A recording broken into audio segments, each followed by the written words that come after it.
Welcome to Raos Academy. My name is Tusha. Today's topic Subarnarekha River Flood. A golden river turns fierce. Over 50,000 people affected. Flash floods from Subarnarekha River inundated villages in Odisha's Balasore district.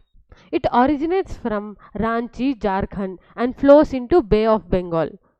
Sudden cloudburst, heavy monsoon rains, and encroached floodplains resulted to overflow disaster.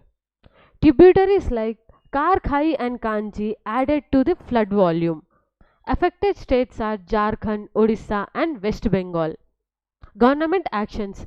National Disaster Response Force were deployed, temporary shelters were opened, and food and rescue boats were arranged.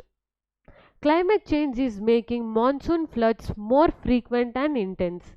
We need better floodplain zoning, early warning systems, and river restoration. Let the streak of gold shine again, not with flood water, with life. Thank you.